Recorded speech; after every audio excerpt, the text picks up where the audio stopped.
Publicar.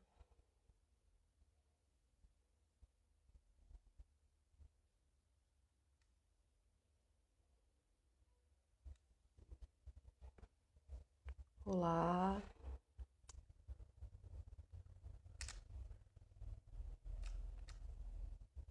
Fixa comentário. Aí foi.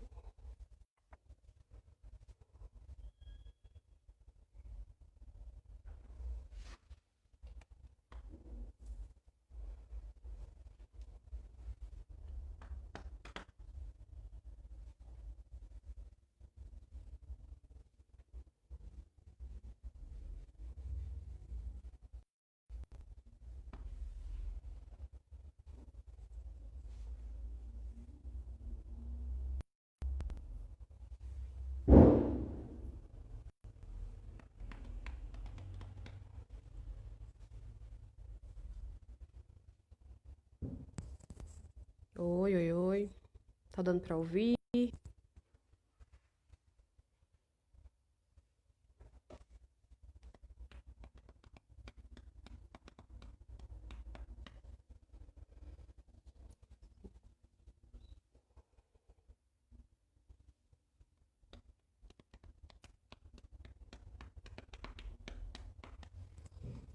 Boa noite pra quem já está aí.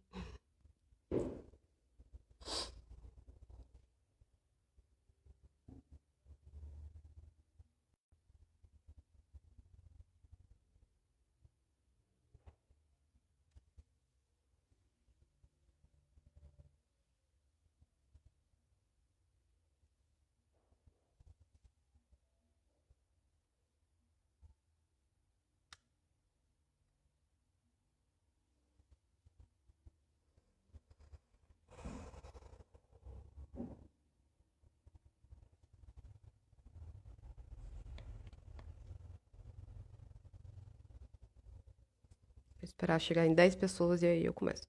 Chegou. Bom, boa noite. Eu tô aqui pelo MIBA hoje, começando as nossas lives, né?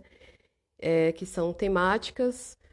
A gente já tem uma boa programação até os próximos meses. E hoje a gente vai falar sobre reeducar pessoas para questões da sociedade atual.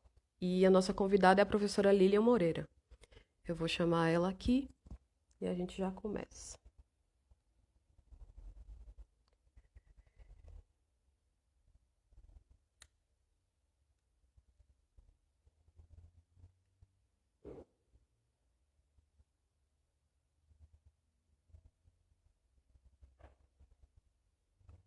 Ih, sumiu. Oi, oi, oi, boa noite. Esperando a Lilian entrar.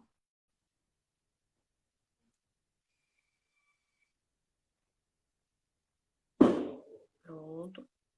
Prontinho. Tudo bom? Tudo, tá me ouvindo bem? Tô ouvindo. Ah, que bom. Estão ouvindo bem aí? Tô sim. Ver se o pessoal dá um retorno sobre o som. Tá dando para ouvir, gente?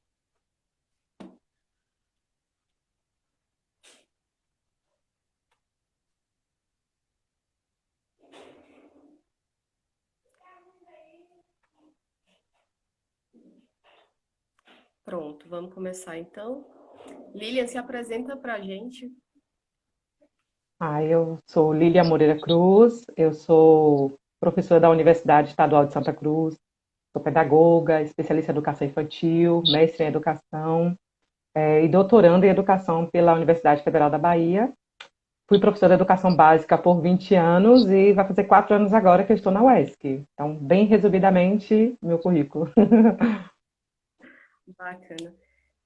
Então, a gente queria discutir um pouco com a Lilian, que é da área de educação, e unir isso à nossa área, que é de comunicação e cinema, audiovisual, para a gente tentar entender uma forma de fazer com que as pessoas percebam que a educação não é uma coisa para se ficar na educação básica, né? Só na escola, só no ensino enquanto você é criança e está ali aprendendo a ler e escrever, que ela se estende por toda a vida, né? Então eu propus esse tema a partir de uma fala de Lili em outra live, falando justamente sobre educação sexual, educação de gênero em, em, em outra live.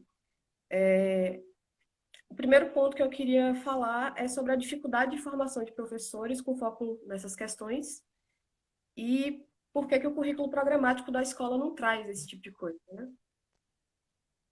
Então, boa noite novamente. Eu gostaria de agradecer o convite a você, né, em especial, e ao coletivo MIBA, né, que é um coletivo de mulheres do interior da Bahia. E assim, para mim assim, é uma grande oportunidade, né, estar tratando em pleno São João, particularmente, né, de um tema que eu considero extremamente importante. E eu gostaria primeiro de explorar um pouquinho esse tema que vocês escolheram, né, que eu achei um tema assim bem, e se você pensar, ele é bem amplo, mas nós vamos dar um viés para ele, né? Mas é interessante a gente pensar por que reeducar? Por que precisamos reeducar pessoas para uma sociedade atual? E é interessante a gente se inquietar com esse reeducar, né? Porque a gente percebe o quanto que nós realmente precisamos ser reeducados, e eu acho que a pandemia, ela vem denunciar isso. Ela mostra isso muito claramente, quando a gente percebe coisas simples que as pessoas deveriam fazer para cuidar da vida, para preservar a vida sua, né, e dos familiares, e a gente vê as pessoas não cumprindo. Então, isso a gente percebe realmente que precisa passar por um processo de reeducação para a gente viver em sociedade. Porque a vida em sociedade requer de nós, né? Os nossos deveres, nós temos direitos, mas também temos deveres, e a gente precisa pensar muito, né, nessas questões dos nossos direitos e dos nossos deveres. E aí você trouxe a questão da formação de professor e a questão do currículo, né? E para eu pensar essa questão da formação do professor e também a questão do currículo, eu vou adentrar num ponto de discussão que eu acho que é muito pertinente para a gente tratar quando se fala de questões atuais, né, de reeducar as pessoas para essas questões atuais, que para mim é o preconceito. É um problema que nós vivemos desde os primórdios, né, o problema do preconceito, que vai reverberar em outros problemas, né? Não só de cunho social, mas também de saúde, como, por exemplo, a questão dos distúrbios, transtornos, homicídio, suicídio. Então, tudo isso aí é uma problemática que vai desdobrar em uma sociedade, dentro da sala de aula, na formação do professor, no currículo, e que a gente precisa pensar. Por que a gente precisa organizar uma formação que trata dessas questões e também um currículo que contempla isso? Mas antes de falar também da formação, eu gostaria de trazer um ponto. Acho que muitas pessoas que estão ouvindo aqui não são professores, né? E assim, é interessante porque muitas vezes a gente se debruça na sociedade que as pessoas têm muito o foco na formação, como se a formação do professor fosse a salvação para o problema que existe, os problemas que existem na sociedade. E nós temos problemas. Aí eu pego o livro de Guacira, né? A Guacira Lopes Louro, ela tem um livro que você acha facilmente na internet, que é Corpo Educado. E você colocar lá na internet rapidinho, você baixa um livro maravilhoso que ela vai tratar da questão das diferenças, a questão da referência. E ela diz o seguinte, que existe uma referência, né, de ser homem, numa sociedade, de ser humano numa sociedade, que é ser homem, cristão, branco, heterossexual, monogâmico, que tem uma condição financeira, né, e cristão. Então, esse homem, essa referência gera toda uma diferença, gera todo um preconceito. Porque todo mundo que está fora dessa referência vai sofrer a questão do preconceito. E aí, a gente vai tratar já dentro da formação do professor. Então, essas questões, elas precisam adentrar a formação do professor. Mas a dificuldade maior, como você perguntou, qual a dificuldade maior, né, que nós temos para trabalhar a questão da formação, é conscientizar o professor que durante 4 anos que ele vai passar dentro de uma universidade, não vai dar conta dessa gama de problemas que nós temos, né? Se a gente pensar que a escola hoje, ela traz um público que é do século XXI e ela requer um profissional do século XXI, que ela requer uma didática alinhada a essa necessidade que essas escolas elas vão apresentar, a gente vai ver que a universidade em si, durante 4 anos, ela não vai dar conta. Então, aí é o momento que entra o eu pessoal, né, e o eu profissional. Então, eu preciso ter em mente, quando eu adentro a um campo que é a profissão docente, eu preciso ter em mente que eu sou um profissional e, enquanto profissional, eu preciso estar em constante busca pelo conhecimento. Né? Que aí a gente vai ver que tem várias questões, as questões indígenas, as questões dos quilombolas, as questões da educação inclusiva, as questões dos negros, as questões indígenas. Então, várias questões que nós temos que muitas vezes na universidade é dada uma disciplina de 60 horas para tratar. Então, não dá conta. Então, qual a maior dificuldade é você realmente sensibilizar o professor nesse processo dele de formação, né, para essa conscientização que ele não pode parar ali, que ele precisa buscar, né, o conhecimento e que a universidade ela tem sim que está dando esse suporte a essa pessoa, né, esse professor no decorrer de sua vida acadêmica, né, na sua vida profissional, que aí vai a formação continuada. Então, esse cenário, né, do século XXI, ele requer esse professor que saiba lidar com as tecnologias, que tragam práticas, né, pedagógicas inovadoras, porque o nosso público é esse, é um público que das escolas, é um público que traz. E aí você falou a questão do currículo também, não foi? Você pode repetir? Porque o currículo programático nunca é pensado dessa forma, né? Sim. A questão do currículo, né, que você acabou de falar, que realmente, quando você pega os estudiosos do campo do currículo, como por exemplo o Tomás Tadeu da Silva, ele vai dizer que o currículo ele é a identidade de uma escola, né? Ele é um documento de identidade de uma escola. Nós educamos pelo currículo, mas eu ainda digo mais, nós educamos muito mais pelo currículo oculto, né? O estudante ele aprende muito mais pelo exemplo todos os dias que o professor ele está ali, né, no cotidiano, ele vai aprender por ali. Então, às vezes eu penso, né, o que eu penso, que não adianta reformular o currículo se o professor ele não mudar a postura. Não adianta reformular os currículos que se o professor não mudar a sua concepção. Então, às vezes a gente tem ideia aqui, muito simplista. Eu mudo o currículo, coloco ali essas questões, elas precisam ser legitimadas no espaço de formação do professor, no espaço de formação da criança, do adolescente, do jovem, mas isso perpassa algo muito maior do que o currículo, que é o envolvimento pessoal. Então, eu preciso, quando eu lido com pessoas, gente, eu tenho que gostar de pessoas. Eu não posso trabalhar com pessoas se eu não gosto de pessoas. Né? E eu estou dizendo gostar de pessoas, são de todas as pessoas. Olha o nosso país. Nosso país ele é muito diverso. É um país composto por imigrantes. Né? Eu não posso negar isso, porque quando eu nego isso, a educação vai fracassar.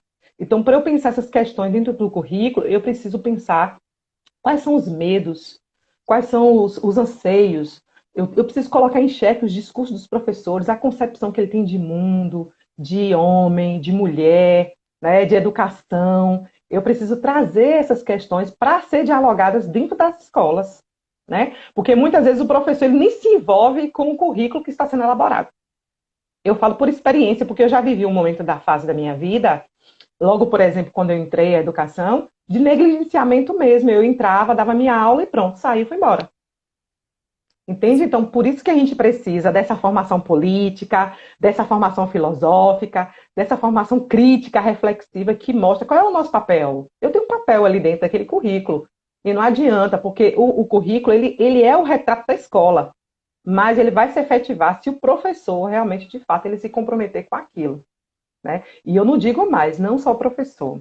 A gente tem que ter muito cuidado com esse discurso de colocar só o professor, né, em pauta, porque não é só o professor. Então, existem outros fatores que envolvem todo esse processo da construção do currículo. Né? Não é só o professor sozinho. A gente, toda a instância, a comunidade, a sociedade, a família, todos estão envolvidos nesse processo. Tá?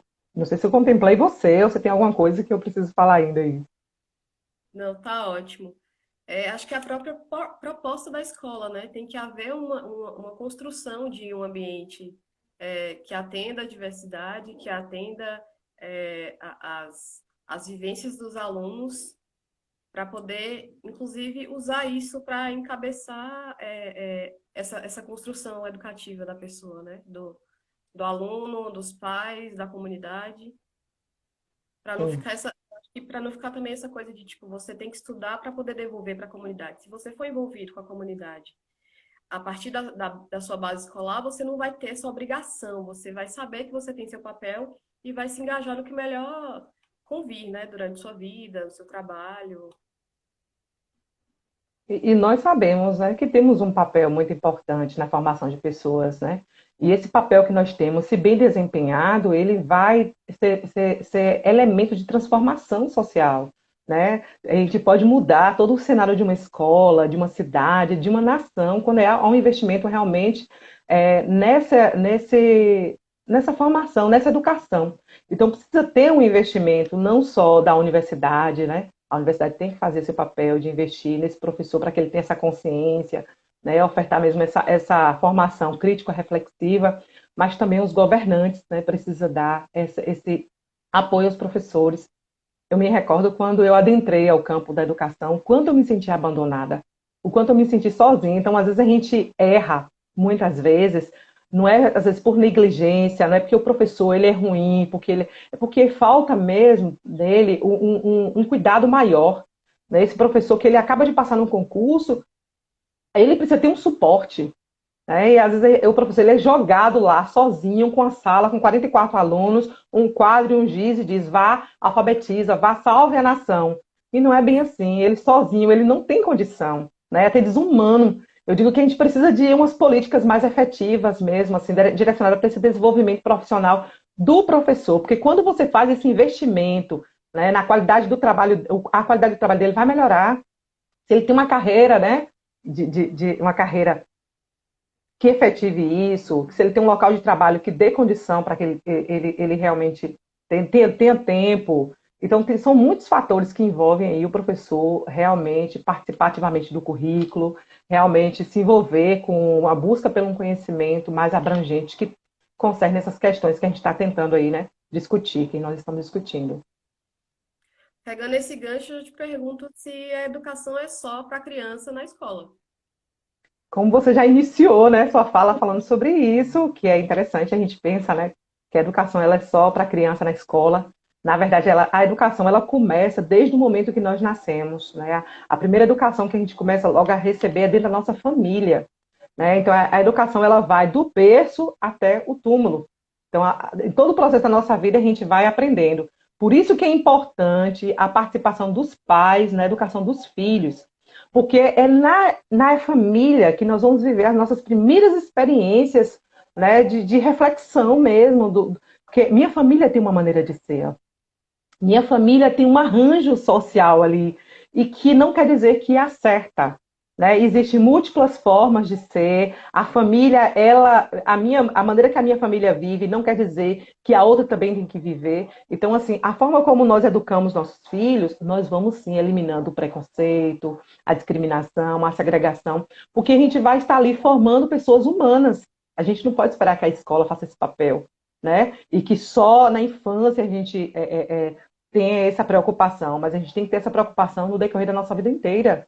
Todos os dias, se você permitir, você vai aprender. É só você se permitir. Assistindo um filme, ouvindo uma música, lendo um livro, refletindo a vida, né? A gente aprende a todo momento, a gente só precisa estar aberto para essa aprendizagem. Eu não mandei mensagem.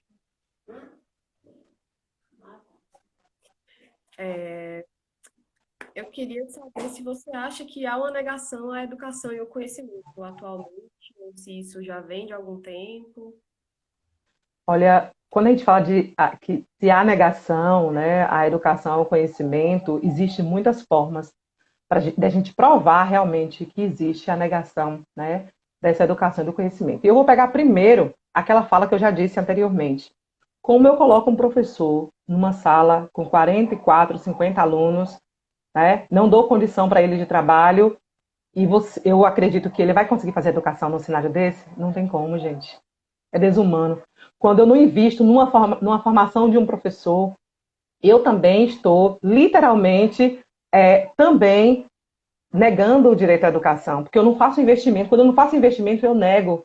E eu tenho um texto de José Carlos Libânio que eu gosto muito, que é O Dualismo Perverso da Escola Pública Brasileira. Escola do conhecimento para os ricos e escolha do acolhimento social para os pobres. E aqui eu não vou trazer uma discussão do que é uma escola pública e de uma escola privada, porque existe negação tanto em uma quanto em outra, né? Eu acho que essa questão da efetivação da educação depende muito das pessoas que estão envolvidas no processo, né? Então, nós sabemos que hoje, enquanto eu estou aqui falando com você, tem muitas crianças que estão trabalhando, crianças que têm seus direitos negados, né? As pessoas, quando elas constroem as leis, elas esquecem de pensar na realidade. Então, existem várias formas de negar a educação, de negar o conhecimento. Por exemplo, eu já vivi situação, eu trabalhava numa escola de ensino fundamental 2, né? Que ensino fundamental dos anos finais, e lá, para a criança entrar, o adolescente entrar, ele tinha que ir fardado, a farda completa, sapato e tal. Então, o diretor, ele ficava na porta da escola e ele fiscalizava. O aluno que estava de chinelo voltava para casa. A menina que chegava com a blusa, ou o menino com a blusa curta, tá curta demais, porque às vezes não tem condição de comprar a blusa da farda. A criança cresce, né, e a blusa vai ficando pequena. E ele negava a entrada dessas crianças na escola. Né? Então, isso é uma forma de negar. E às vezes a gente pergunta: o que eu fiz? Né? O que a gente faz quando a gente se depara diante dessas questões? A gente tem que se indignar, a gente tem que agir, né? A gente não pode se calar diante de situações que a gente descobre que o direito à educação está sendo negada e o direito ao conhecimento. E quando eu digo para você que o eu pessoal interfere muito no eu profissional, você vê muitos professores, por exemplo, que ele trabalha numa escola e que ele sabe que uma criança de 6 anos ele precisa ser alfabetizado, e ele sabe que essa criança em casa ela é desprovida, né, de uma mãe ou um pai que pode acompanhar porque trabalha, ou uma família que pode acompanhar porque não tem condição de acompanhar esse processo de alfabetização, ela vai dar mais a essa criança. Ela vai conseguir na escola, o professor, a professora, ele vai conseguir dar mais, né, acesso ao conhecimento dessa criança na escola, porque ele sabe que em casa a criança não tem. Mas em contrapartida, também existe profissional que você chega na escola, uma criança de 6 anos está assistindo televisão sem um cunho pedagógico, está riscando uma folha de papel. Então isso é muito do compromisso do professor. Quando eu assumo a responsabilidade de ser um professor, de ser um prefeito, de ser um presidente, né, de estar ali na linha de frente mesmo de defesa, de garantir esse direito à educação, eu preciso fazer o meu papel. Eu não posso negligenciar, porque a gente cobra do presidente, a gente cobra do governador, mas a gente também precisa se cobrar.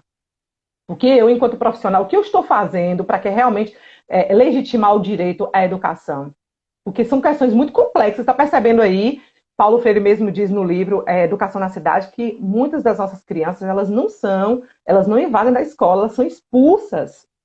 O próprio sistema ele é perverso, ele expulsa quando ele deixa uma criança 6 anos, 4 anos, 5 anos repetindo a mesma série. É um sistema perverso, né? Então a gente tem que se indignar com essas questões e perceber que realmente aí há uma negação a essa educação, há uma negação a esse conhecimento e eu preciso questionar tudo isso aí, tá? E compreender que não há justiça social sem conhecimento. Então eu não consigo, né, fazer justiça social sem conhecimento. Também não há cidadania se o aluno não aprender. Então, para eu garantir uma cidadania, para que realmente aconteça, ele tem que aprender. Então, eu tenho que estar lá para desempenhar meu papel, mas não é sozinho, né? A gente sabe que o professor ele precisa ter condição para que isso aconteça. Aí eu sempre passo nessa tecla. É isso, né? A evasão que é por conta da impossibilidade de manter aquele aluno cursando e se formar por não entender as necessidades dele mesmo, né? Uhum. Eu queria saber como você aplica o estudo de gênero e sexualidade nas suas aulas, que esse é o tema do seu mestrado, né? Esse foi um tema do mestrado, mas assim, na universidade eu trabalho com educação inclusiva, né? Eu não trabalho com a disciplina de educação, de gênero e de sexualidade. Mas assim, trabalhei com o currículo e quando a gente trabalha com currículo, essas questões elas precisam adentrar. Eu preciso trabalhar a teoria queer, eu preciso trabalhar os estudos culturais, eu preciso trazer essas questões para ser tratadas dentro da escola, né? Dentro do currículo de formação de professores, eu preciso trabalhar com gênero, com sexualidade. Então, eu faço isso a partir de filmes, de músicas, livros, né? E uma coisa que eu gosto muito, né? Esses 20 anos da sala de aula, que eu falo que você viver essa experiência da sala de aula te traz uma base muito gostosa para você trazer questões que emergem do cotidiano da sala de aula e que eu coloco para os professores resolver. Por exemplo, desfile da primavera. João quer ir vestido de borboleta e Maria quer ir vestida de besouro. Aí a gente permite que Maria vá de besouro, mas João, a gente não permite que João vá de borboleta. E aí por quê? E aí essas questões, elas provocam. Então eu gosto de trazer questões que vão provocar. Porque quando provoca, o professor da informação, ele vai verbalizar. E aí, quando ele verbaliza, você problematiza. Primeiro, porque quando eu vou tratar dessas questões, eu preciso tratar do ponto de vista da justiça, né? Eu não posso tratar do ponto de vista moral, eu preciso tratar do ponto de vista ético. Porque o que é moral para mim pode não ser, né, para o outro. Então, como é que eu vou pautar as minhas discussões em cima de uma moralidade? E é interessante a gente fazer isso. Eu conversando, dialogando com uma professora que trabalha com a disciplina de Educação, Gênero e Sexualidade da UESB, lá no campo de Tapetinga, ela me contando que ela levou um documentário para tratar, falando, o documentário era O Monólogo da Vagina. E quando ela colocou esse documentário para passar na sala, uma aluna se levantou e olhou para a professora e disse: Eu não vou assistir porque acho uma falta de respeito a senhora fazer isso comigo. E aí a gente pensa o inverso: e se fosse o monólogo do pênis, será que os homens levantariam e não assistiriam? Né? Por que adentrar o campo discursivo da sexualidade para a mulher, ela associa a morte, ao pecado, né? Por que a mulher tem esse problema? A gente vai falar de sexualidade, a gente começa a ficar vermelho, o pescoço, e a gente vai passando mal, porque é visto ainda como o bicho-papão. E aí eu gosto de trazer, tem uma dinâmica mesmo que eu faço, que eu peço para que eles falem uma putaria. Né? Eu quero que vocês falem um palavrão. Vamos começar a aula com palavrão. Vamos cochichar aí, vamos falar um palavrão. E aí choca, né? Poxa, eu vou falar um palavrão, eu não vou falar um palavrão. E aí, de repente, você vê o outro adentrando esse campo, né? Transitando aí. Aí, então, você vai provocando. E eu acho que nas aulas a gente precisa provocar essas estranhezas, né? Desestabilizar. Porque eu acho que quando a gente desestabiliza esses discursos que já vêm tido como legítimos e hegemônicos, que eles vão ganhando, né, forma dentro de um espaço de formação, dentro de uma sociedade, problematizar isso é uma riqueza. Porque o professor, ele sai desestabilizado. E comigo funcionou. Eu cheguei numa formação continuada, né? Uma pessoa extremamente ainda enraigada, com muito preconceito. E o pior de tudo é quando a gente nega que tem esse preconceito. Né? A gente nega. Eu me recordo de uma cena que aconteceu, eu era novinha, é algo muito forte que eu vou dizer, tá? Eu costumo falar isso nas minhas aulas, me emociona até, a gente conversa e tudo, porque eu acho que você negar o preconceito é pior, a gente tem que olhar para ele, né, e vencê-lo. Eu lembro que quando eu comecei a atuar como professora, eu tinha 18 anos. Aí eu passei, logo em seguida, passei num concurso e fui trabalhar numa creche. E eu me questionava por que as crianças brancas eu tinha uma afetividade maior, né? Eu pegava no colo, beijava, e a criança, né, a preta, eu tinha uma resistência. E eu voltava para casa, na época eu era evangélica, e eu voltava para casa inquieta com aquilo, sabe? Porque é como se a minha natureza estivesse forçando a fazer algo que tinha que ser natural. E eu me perguntava, meu Deus, por que isso acontece comigo? Aí eu me recordo um dia que uma aluna, a gente foi fazer uma rodinha, e um aluno de 4 anos disse para mim, eu não vou pegar na mão dela. Aí eu falei assim, por que você não quer pegar na mão dela? Ele falou assim, porque tá suja. Aquilo foi, sabe, no meu coração. E eu falei assim, não é só eu que preciso, né, tratar isso dentro de mim, esse preconceito. Assumir que eu sou preconceituosa, eu tenho 2 irmãos negros, minha família tem vários negros, e esse discurso já é, né, preconceituoso. Eu preciso justificar, né? E aí eu comecei a fazer trabalhos com as crianças e fui trabalhando isso dentro de mim, mas foi um período forte que eu precisei romper. Então não foi da noite para o dia, né? Porque é algo que foi construído, gente. E romper com isso é muito importante. E eu acho assim que um dos caminhos mais favoráveis para você romper com tudo isso aí, com esse preconceito que está muito forte dentro de nós, é a história. A história, para mim, é um caminho fabuloso, né? Quando você traz a história para dialogar com o presente. Por que isso existe? Né? Onde foi construído esses discursos? Essas práticas discursivas, de onde elas vêm? Como é que elas ganharam força? Qual é o efeito delas? e a gente traz isso para os alunos. Aí é dessa forma que eu gosto de trabalhar, é provocando, é trazendo a história. Quando você traz a história, você desestabiliza, porque não tem como negar, está ali, é só a gente analisar, né? Isso é importante, tratar da história. E aí você perguntou outra coisa, me lembra aí, É, as questões que como a... surgem dos alunos, Ah, né? tá. Assim, Dificuldades O que que eu, surgem. o que eu percebo muito assim, quando você fala assim, ó, vamos elaborar um projeto para trabalhar as questões de gênero e de sexualidade. Quando vai trabalhar a questão de sexualidade, por exemplo, que é a mais forte para mim, você percebe muito que os alunos e as alunas, elas pensam num projeto para a educação básica a partir de uma perspectiva biologizante. Né? Então, eu vou trabalhar as doenças sexualmente transmissíveis, eu vou trabalhar o aborto, eu não trabalho o prazer. O prazer é negado. Né? E aí eu pergunto sempre: nós somos só seres biológicos? Nós somos seres históricos, nós somos seres culturais, sociais. Então, por que trabalhar do ponto de vista biológico? E eu vou quebrando. Eu pego os projetos e a gente vai desmontando ele. E é gostoso, porque você traz o aluno para discutir, para refletir, você vê muito ali essa visão higienicista do corpo, né? Você percebe que quando pensa na questão do gênero e na questão da sexualidade, a gente pensa em pedagogização, né, desse corpo, como a Guacira vai falar, que existe esse processo nas escolas. E outra coisa que surge muito é a questão da sexualidade da criança, porque a criança ela é vista como um ser puro, né? Um ser assexuado. Então, eu não posso falar de sexualidade com a criança, é o que há um erro muito grande aí. Não é à toa que nossas crianças elas acabam sendo vítimas, né, da pedofilia, porque a gente não entra nesse campo discussível com as crianças e a gente precisa adentrar essas discussões, porque a sexualidade ela é regulada, ela é controlada, ela é vigiada e desde a infância isso acontece. E por que acontece? Por que nos nega o prazer que há numa prática sexual? Porque quando fala de sexualidade associa ao medo, ao pecado e à morte. Né? Por muito tempo diziam, né? Na minha época de adolescente mesmo, eu já ouvi: ah, se você se masturbar, vai nascer cabelo na mão. Não sei se você já ouviu isso. Você é mais nova, não vai ter, não ouviu, né? Mas tinha muitas coisas, vai ficar anêmico, não pode fazer isso, não pode se tocar. Minha mãe mesmo falava: a vagina é algo inviolável, você não pode violar, não, mal lava por fora, não pode. E assim, era um medo para tocar nessas questões. Você nem E vê, não pode, associar tudo isso. Oi? não pode olhar, não pode ver. Não, não pode. E outra coisa também que surge muito nas aulas, que é algo que eu gosto de problematizar, de provocar, é a questão dos arranjos familiares.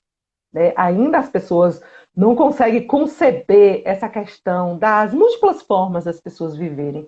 Acha que existe um único arranjo de família, né? Aquela pai, mãe, filho, e a gente sabe que não é mais assim.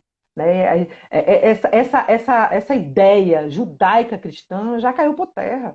O século XXI não requer mais isso. Raramente você encontra uma família com pai, mãe e filhinho. Né? A gente tem outros modelos de família que precisam ser valorizados, precisam ser reconhecidos e valorizados. Então, esse professor, quando ele tem essa oportunidade de discutir isso na formação, ele chega no futuro campo de atuação dele, ele vai olhar com um olhar diferenciado. Mas isso eu ainda penso que tem que haver uma proposta coletiva, né? Na formação do professor. Os professores formadores, eles precisam se unir de forma coletiva mesmo, para estar adentrando nesses campos de discussão, né? De forma articulada, organizada, para proporcionar ao professor que está no processo de formação, né, essa visão crítica das coisas. Porque às vezes eu olho para o menino entra na sala, aí eu penso, às vezes não falo, eu acho que ele é gay, eu acho que ele é lésbica, ela é lésbica, né? E às vezes aquele sujeito que você não consegue identificar se é homem, se é mulher, né? Aquela visão binária que nós temos, a gente cai em parafuso, né? E a gente fica ali olhando e querendo fazer análise. Por que a gente sente essa necessidade? Então, essas questões a gente precisa estar levando para dentro da universidade. E eu penso ainda, né, que a universidade ela silencia muito, né, no que concerne essas questões. A minha fala que é até uma denúncia, na verdade, porque assim, eu cheguei ao UESC em 2016, de 2016 até, né, agora, eu não vi a disciplina educação de gênero e sexo, a educação, a disciplina educação, gênero e sexualidade sendo discutida. O grupo que eu faço parte, que eu estou afastada agora porque eu estou de licença, afastada por doutorado, que é o Genete e Sexo, é um nome bem sugestivo, eu adoro esse grupo. E tem um grupo que a gente provocava muito, então, de palestras, de filmes, de debate. E algo que a gente precisa fazer é ouvir as pessoas. A Exato. gente chega com um discurso muito pronto e a gente precisa ouvir, porque foi ouvindo, me ouvindo, que eu consegui, né? As pessoas me ouvindo, que conseguiu ressignificar as minhas concepções. Então, eu acho que a universidade ela precisa trazer mais essas discussões. Então, eu não vi na UESP, por exemplo, que é um espaço que tem várias licenciaturas, né? Eu não vi essa discussão assim de forma bem calorosa. Né? Eu acho que a gente precisa adentrar com força mesmo, deixar de ser um evento pontual que fala de relações étnico-raciais, dos quilombolas, dos cistenses, dos ciganos, né? A gente precisa adentrar com força esse ponto, porque a escola ela é um espaço diverso. E se a escola é esse espaço diverso, eu não posso negar essa diversidade. Essa diversidade tem que fazer presente desde o espaço de formação do professor, para não criar esse vínculo, esse círculo repetitivo. Eu vou e trabalho aquilo que foi trabalhado comigo. Então, eu vou rompendo, e eu penso que a formação do professor é esse caminho para esse rompimento, mas aí vai perpassar a formação do professor formador. A gente tem que sair da zona de conforto, né? Sair da zona de conforto e assistir às palestras dos colegas, os eventos dos colegas, quando os colegas fazem esse tipo de trabalho, que é algo que eu sempre questiono. Cadê os meus colegas? Né? Onde eles estão? Quando os meus colegas fazem evento, eu gosto de estar lá e prestigiar, porque a gente aprende e a gente ensina o nosso aluno. A gente precisa estar aqui debatendo. Eu sou branca, mas eu tenho que debater as questões dos negros. Eu não sou índio, mas eu tenho que tratar dos índios, eu tenho que tratar dos quilombolas, eu tenho que tratar dos homossexuais, eu tenho que tratar das mulheres trans, dos homens trans. Eu preciso adentrar esse campo de discussão. Os portadores de E a deficiência. universidade é maravilhosa. Você falou uma fala interessante. Portador de deficiência. Não fala mais portador de deficiência, é outra questão que a gente precisa discutir. É pessoa com deficiência. Na universidade a gente vê muito isso, né? É muito comum a gente falar pessoas com deficiências e as pessoas elas com deficiência, elas não portam a deficiência, elas têm a deficiência, né? O transtorno global do desenvolvimento, as altas habilidades de superdotação. Então, a universidade ela precisa abraçar essa causa, a sociedade precisa abraçar essa causa. Sabe por que eu digo a sociedade? Porque o professor da educação básica, ele sozinho é complicado. Porque na UESC, por exemplo, se eu quero trazer essas discussões, para mim é permitido. Eu faço um evento, agenda auditório, faço um evento, convido os alunos, eles vão. Nenhum pai vai lá querer me bater, né? Nenhum pai vai lá querer me questionar. Mas um professor de educação básica vai. A prática do professor de educação básica é constantemente vigiada, né? Para ser punida, controlada, normatizada.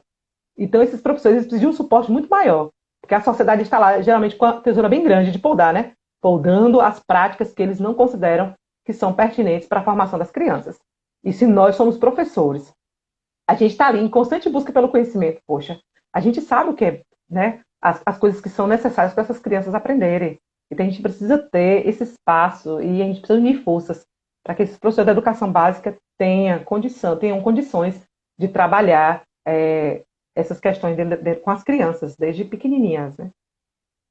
Tem dois comentários interessantes aqui, ó. Lembrando que quando abordamos isso, isso na questão racial, a situação se complica, é interseccional. E outro comentário é a universidade precisa assumir esse protagonismo nessa discussão. Você acha que é o caso Verdade. da universidade?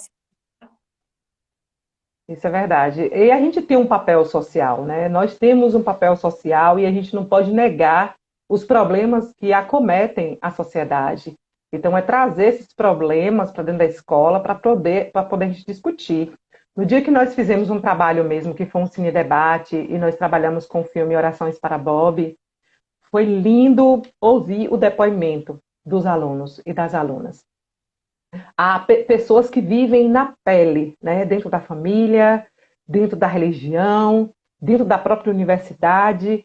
E assim, eu escrevi até um artigo, né? Publiquei num evento que aconteceu em Fortaleza em 2018. E foi um momento assim, muito importante trazer esse cine debate na universidade, dar voz. Cine debate, a gente permitiu que os alunos eles falassem. E tinham professores, eu me recordo da professora Cláudia Celeste, por exemplo, que a professora Cláudia Celeste se emocionou durante a fala. E ela falou, Lívia, eu nunca ouvi essas discussões, e foi muito rico. Ela voltou para casa, ela falou, eu estou saindo aqui, sabe, rica de conhecimento, porque eu aprendi muito. E a gente aprende.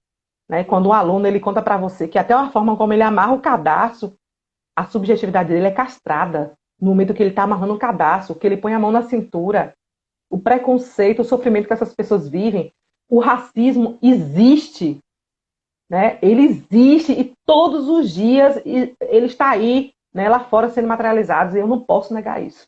A universidade não pode negar isso. A gente tem que abraçar essa causa, como colocou aí, né? A universidade ela é a protagonista, ela é produtora de conhecimento. E esse conhecimento precisa ser um conhecimento que realmente faça justiça. A gente precisa fazer justiça dentro da nossa sociedade. Verdade. Outra questão que eu tenho é como tanto os professores quanto professores de informação, quanto nós que estamos na área de comunicação, a gente pode falar com as pessoas, né? E propor essas questões, propor que as pessoas ouçam, que as pessoas vejam sobre isso, que as pessoas procurem entender as coisas e não só se armar de preconceito ou se armar da sua própria educação para poder entender, tipo, medir a sociedade de acordo com a própria régua, né? Uhum. Eu gosto muito do diálogo. Um diálogo passivo. Não aquele diálogo que vem muito cheio de ódio. Eu vejo muito quando as pessoas, né, vão tratar das questões de gênero, das questões de sexualidade, a questão do racismo, eu vejo muito ódio presente. Né? Um discurso assim, porque são pessoas realmente que vêm de um sofrimento, pessoas que tiveram seus direitos negados, então são pessoas que vêm já trazendo, né, aquele ranço mesmo do sofrimento, a palavra é essa mesmo, então às vezes eles acabam tendo um discurso de ódio, para conseguir o direito, um discurso de ódio, e eu acredito que esse não seja o caminho. Né? A gente precisa dialogar, e como eu disse anteriormente, dialogar com a história, ela é importante, né? Trazer esse processo todinho, né, do racismo, esse racismo brasileiro, como é que ele se deu, como é que ele foi se configurando, esse silenciamento que existe, a questão das cotas, por exemplo, das políticas afirmativas, por que elas são necessárias? A gente precisa dialogar com isso. Então, eu acredito nesse caminho do diálogo pautado no amor. Eu acredito que o enfrentamento é o caminho para essa humanização. A gente precisa ter um enfrentamento, mas é um enfrentamento com sabedoria, porque quando eu posto uma frase de ódio, né, o que eu quero com aquilo ali? Eu acabo suscitando mais ódio. Então, eu preciso não trazer uma discussão pautada assim na ciência mesmo, sabe? Nos saberes científicos. E outra questão que eu gosto de utilizar, a questão das leis, né? As leis existem aí para isso. Então a gente precisa tratar essas questões a partir do ponto de vista jurídico. Então eu estou questionando determinadas coisas porque eu tenho direito. Então se eu tenho direito, vamos efetivar. Né? Então as leis elas são bonitas, mas o Brasil mesmo, no que concerne a questão de leis, nós temos leis maravilhosas. Mas elas só vão ser efetivadas se eu lutar para que elas sejam efetivadas. E aí eu gosto de utilizar a questão da arte para trazer suscitar esses debates, fomentar debates, discussões, pluralizar mesmo as dúvidas que existem, as incertezas também que existem, e propor novos caminhos. Né? E quando a gente propõe esses novos caminhos, não é pensando do ponto de vista individual, a gente tem que pensar no ponto de vista coletivo, porque às vezes o que é bom para mim não é bom para o outro. Né? Então a gente precisa ouvir as pessoas. Eu acho que o ponto fundamental hoje é você dar vozes, partir para o diálogo. Eu defendo muito a discussão de Paulo Freire, quando ele fala que nós vivemos num mundo, né, num mundo de pessoas humanas e que se comunicam, e que essa comunicação se dá a partir do diálogo. Então a gente precisa dialogar para a gente poder realmente ouvir o outro. O Cine Debate mesmo, o que a gente fazia? Nós assistíamos um trecho de um filme, de uma música, né, de um documentário, e a partir daquilo ali, a gente dava vozes à plateia. Então, os palestrantes não iam fazer palestra. Né? Os palestrantes iam responder perguntas que emergiam da plateia. Para mim, foi uma forma maravilhosa. Porque, assim, começou um público pequeno, depois o público foi crescendo, a gente criou uma proporção bem grande na universidade. Era assim, o Cine Debate era um momento esperado, assim, que era maravilhoso, era um momento rico, porque a gente conseguia ouvir as pessoas. A gente está tão viciado em falar que quando o outro fala alguma coisa, a gente quer imediatamente, né? Fundo. Ou ficar. A gente quer responder, ou a gente quer comparar. Eu estou sentindo uma dor aqui, eu também estou sentindo uma dor aqui. Aí eu tomei tal remédio, também tomei tal remédio. A gente quer o tempo todo estar debatendo com o outro, e a gente precisa ouvir as pessoas. E professor, em especial, tem que parar para ouvir. Porque o que é bom para você nem sempre é bom para o seu aluno. Às vezes a gente prepara uma aula maravilhosa, mas é maravilhosa na sua percepção. Na percepção do outro, será que é maravilhosa? A gente tem que caber para ouvir. Então eu penso que a arte, né, e a música, a cultura, para mim, é uma oportunidade que a gente pode estar fazendo, né, para propor esse desmonte, que eu falo que a gente precisa desmontar esses discursos que são tidos como legítimos e hegemônicos, que segregam, que humilham, né, que exclui as pessoas de uma convivência social. Gente, eu vivo no século XXI e requer, o século XXI requer postura de pessoas que estão vivendo nesse século que tem leis que regem, né, a vida social desse século. E eu preciso pautar as minhas práticas pedagógicas, as minhas discussões, a forma como eu vejo o outro, no que a sociedade de hoje precisa. E a sociedade de hoje precisa de um professor que esteja alinhado a essa necessidade. Né? A gente precisa respeitar a forma como o outro vive, a gente precisa respeitar essa diversidade, e não só respeitar, porque quando eu digo respeito, eu me coloco como superior, e nós não somos. É valorizar a diversidade, as múltiplas formas que as pessoas vivem na sociedade. Vamos valorizar, porque é isso que a sociedade hoje requer, um ser humano. Nós precisamos ser humanos. Esse momento de pandemia mesmo, para mim, eu olho, meu Deus, como nós somos desumanos. Nos falta empatia, a gente precisa ter empatia pelo outro, olhar para o outro e saber que eu preciso cuidar de mim para proteger o outro, né? E a gente tem que estar olhando para isso, se reeducando para viver uma vida em sociedade. Então a gente precisa fazer isso aí, né? Propor isso aí, debates, discussões, filmes. Eu acredito muito e trazer a família para dialogar, trazer a comunidade, trazer as pessoas, a sociedade em si. Tem que dialogar. Não é só a formação de professor, não é só o professor da educação básica. Sozinhos a gente não tem força, a gente tem que unir forças e ter um trabalho coletivo. É por isso que eu acredito na força do movimento social. Para mim, o movimento social é um caminho fabuloso para a gente conseguir, né, libertação, emancipação mesmo, e discutir questões que são necessárias e urgentes. E é um trabalho continuado, né? A gente segue, continua a vida aprendendo e tendo que repassar esses aprendizados para quem ainda não está a par das coisas e ver a experiência também, né? De cada um. Fala, ó, dessa vez aconteceu isso com tal pessoa, então a gente entende que em tal situação a gente pode agir de acordo, ou pensar em como a pessoa está trazendo essa dificuldade. E o que é interessante é que isso requer de nós uma autoanálise, né? Uma autoavaliação. E é constante, gente. Eu sou um profissional, minha profissão ela é regida por uma ética. Né? Então, eu preciso estar avaliando a minha prática enquanto pessoa, enquanto sujeito que está ali dentro de uma sociedade. O que eu tenho feito, né? Como é que tem sido o meu trabalho? Quais são os meus medos, meus sonhos, meus anseios? O que eu quero para meus alunos, minhas alunas? O que eu espero do futuro? Eu não posso viver o hoje e fazer as coisas de qualquer jeito, gente, porque senão eu vou estar sempre reforçando e mantendo essa desigualdade que existe. E essa pandemia, por exemplo, ela vem denunciar mesmo essa desigualdade. Com muitas pessoas, né? O quanto que nós somos, né? Vivemos uma desigualdade muito grande, um país, né, desigual. E eu preciso analisar qual é o meu papel frente a isso. Né? O que, que eu posso fazer? Né? Faça. A gente tem que ter isso. E isso requer de nós essa autoavaliação constantemente, enquanto profissional, seja lá o que você faz, se você for enfermeiro, se você for qualquer profissão que você vai fazer, você tem que fazer e sempre perguntar, é o melhor que você está fazendo? Se não for o melhor, refaça. Se você não gostar de pessoas, não vai ser professor, pelo amor de Deus. Né? Não gosta de professor, sai fora da educação. Né? Eu falo, minhas alunas me têm uma mania, eu falo, vocês gostam de trabalhar com criança? Eu gosto. E se a criança vier catarrenta, como é que é? Porque às vezes a gente gosta da criança que o pai acompanha, que é cheirosinha. E a criança que vem, que vive, infelizmente, em contexto de vulnerabilidade, eu também gosto dessa criança, eu tenho que gostar de gente. Para trabalhar com gente, eu preciso gostar de gente. Muito bom.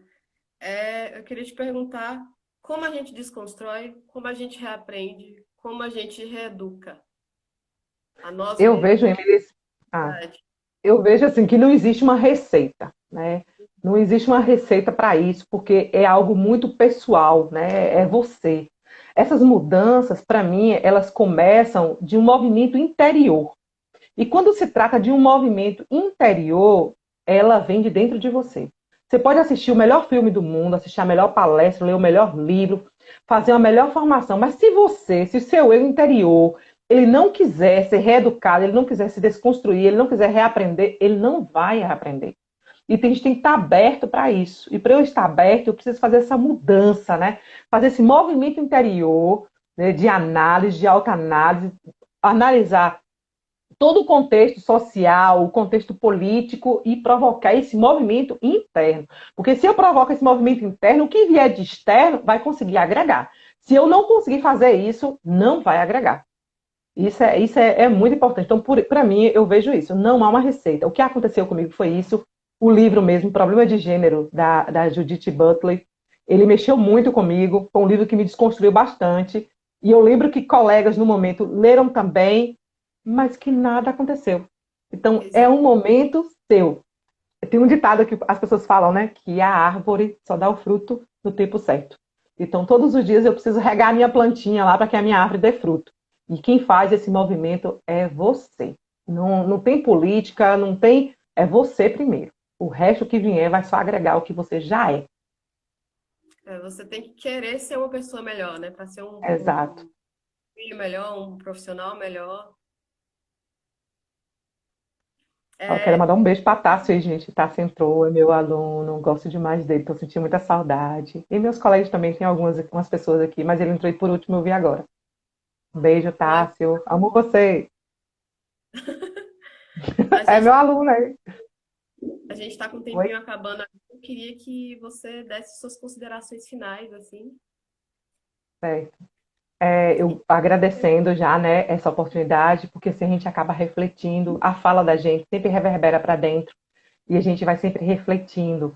E tratar de educação, tratar dessas questões, para mim, é algo que suscita em mim um movimento muito forte de desejo, de transformação, sabe? De trabalhar mesmo, de provocar as pessoas a pensar, né? A pensar a vida, a pensar. Porque quantos pais expulsaram seus filhos de casa porque não comungam com a mesma sexualidade do filho, porque não aceita a questão do gênero, a questão da sexualidade. Quantas famílias, né, viveram o racismo latente, meus irmãos foram vítimas de racismo, eu poder entrar na casa da minha avó e meus irmãos serem barrados de entrar porque são negros. Então, essas questões a gente precisa estar pensando, né? Então, como eu estou lidando com isso no dia a dia? O que eu estou provocando nas pessoas? A gente está vivendo um momento assim que a gente tem partido de forma tão abrupta, muitas pessoas têm morrido assim de forma tão rápida, e aí eu sempre estou me questionando sobre isso. Né? Quais foram as últimas marcas que eu deixei nos meus alunos lá do curso da pedagogia? Isso é tão importante quando eu recebo, ontem mesmo recebi uma mensagem do Tássio, né, que está aí na live, maravilhosa, isso revigora a gente. Então a gente tem que pensar quem somos de fato. Né? Precisamos ser humanos, mas se eu sou humana, eu sou humana no dia a dia quando eu olho para as pessoas na rua que estão pedindo, né? Eu sou humana quando eu sei que tem alguém que está ali que precisa de mim, que precisa só que eu tenha empatia, que eu só ouça, né? Que eu só olhe com aquele olhar humano, não um olhar que condena. Então, a gente precisa provocar esse movimento interior de mudança mesmo na forma como nós olhamos para as pessoas, a forma como nós falamos com as pessoas. A gente precisa ter docilidade quando a gente fala, a gente precisa abraçar mais, a gente precisa beijar mais as pessoas, a gente precisa aproveitar o tempo com as pessoas. Agora mesmo a gente está vivendo essa ausência e a gente percebe o quanto que isso é importante. Né? Então, assim, eu falo, graças a Deus eu aproveito muito, porque eu sou muito beijoqueira, eu gosto de abraçar todo mundo, eu gosto de beijar todo mundo. E eu estou sentindo muita falta. E isso é gostoso. Né? A gente tem que fazer bem aos outros. A gente tem que fazer bem no local que a gente trabalha. A gente tem que fazer bem na vida das pessoas. E reeducar é isso, gente. É você sempre se olhar, se reeducar cotidianamente. O que há de ruim, de negativo em mim, que eu preciso aí eliminar para eu poder ter uma vida plena junto com as pessoas. É tão gostoso quando você é um profissional querido, quando você ama pessoas, você também é amado. A gente pode todos os dias escolher ser pessoas preconceituosas, rancorosas, mal-humoradas, né? Então a gente também pode escolher ser amáveis e que possamos escolher coisas boas, Vamos escolher ser coisas boas na vida das pessoas, ser bons profissionais, né? Buscar o conhecimento, lutar pelo direito mesmo das pessoas terem uma vida digna. Então vamos fazer isso com amor. Por favor, mais amor, gente. Eu coloquei até no meu colarzinho, ó. Amor, a gente precisa de amor. Vamos amar. É tão lindo amar. Ah, a Lilian é ótima, né, gente? Então, obrigada, Lilian. Eu que Só agradeço. obrigada pelo contato. Esse foi um encontro muito feliz que a gente teve, né? E assim que tudo, sei lá, né, se reestruturar, a gente espera estar aqui e poder ter mais conversas como essa pessoalmente também, né? Propor esses debates mais de perto. Obrigada, vou esperar outros convites. Tem Cristiane que está aqui, ela está na live, eu te falei, ela falou agora aí, ó. É, Cristiane quer participar também de uma live aí, vai tratar sobre a questão das mulheres pretas. Então, Cris, ela é ótima para discutir. Depois você pode convidar que ela participa sim, viu? E é isso. E um abraço a Obrigada. todas as pessoas que estão aí nos assistindo, né? Obrigada por vocês estarem aí dividindo esse momento com a gente. Obrigada a todo mundo que ficou aí para assistir. A gente vai estar fazendo essas lives toda quarta, nesse mesmo horário, e vai estar trazendo outros temas também. E se forem muito pedidos, também a gente recorre e volta a falar de outros temas, né? De temas já tratados, se for o caso. Obrigada, Lilian. Uhum. Obrigada a todo mundo. Beijos. Até.